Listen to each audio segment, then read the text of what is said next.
Doctor గారు, రీసెంట్‌గా scrub typhus అనే బ్యాక్టీరియల్ ఇన్ఫెక్షన్ న్యూస్‌లో ఉంది. సో, దీనివల్ల చాలామంది చనిపోవడం కూడా మనం చూస్తున్నాం. ఇది అంత డేంజరస్ డిసీజా? అసలు ఇది ఎందుకొస్తుంది? దీని లక్షణాలేంటి? ఈ స్క్రఫ్ టైఫస్ అనేది ఒక రకమైన బ్యాక్టీరియల్ ఇన్ఫెక్షన్. ఇది చిన్న నల్లి అంటాం. నల్లి లాంటి బైట్ ద్వారా కరవటం ద్వారా వస్తూ ఉంటుంది. ఇది ఎక్కువగా పొలాలు, మొక్కలు, గడ్డి ఈ వెజిటేషన్స్ ఉన్న చోట ఎక్కువగా ఈ మైట్ ఉంటుందన్నమాట. సో, ఈ నల్లి కొట్టడం ద్వారా ఈ బ్యాక్టీరియా శరీరంలోకి ప్రవేశించి ఈ స్క్రఫ్ టైఫస్ అనే వ్యాధి వస్తూ ఉంటుంది.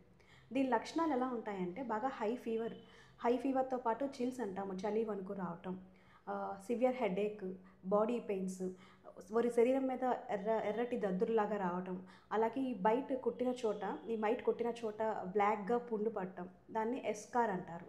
ఇలాంటి లక్షణాలతో ప్రెజెంట్ అవుతూ ఉంటారు. సో, ఈ లక్షణాలు కనిపించినప్పుడు వెంటనే డాక్టర్ దగ్గరికి వెళ్లి సలహా తీసుకుంటే గనక వాళ్ళు దానికి తగినన్ని ఈ వ్యాధిని నిర్ధారించే పరీక్షలు చేసి నిర్ధారణ అయిన తర్వాత ట్రీట్మెంట్ చేయడం జరుగుతూ ఉంటుంది. ఈ ట్రీట్మెంట్‌కి వచ్చేసరికి సింపుల్ యాంటీబయాటిక్స్‌తో తగ్గిపోయే వ్యాధే. ఎర్లీగా మనం డాక్టర్ సలహా తీసుకుంటే గనక భయపడాల్సిన అవసరం లేదు.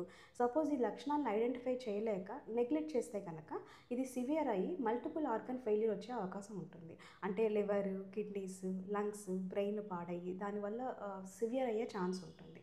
అందువల్ల ఈ లక్షణాలు కనబడిన వాళ్ళు నెగ్లెక్ట్ చేయకుండా, ఇప్పుడు ఎలాగో కేసెస్ ఎక్కువగా ఉన్నాయి కాబట్టి నెగ్లెక్ట్ చేయకుండా వెంటనే డాక్టర్ దగ్గరికి వెళ్లి సలహా తీసుకోవాలి.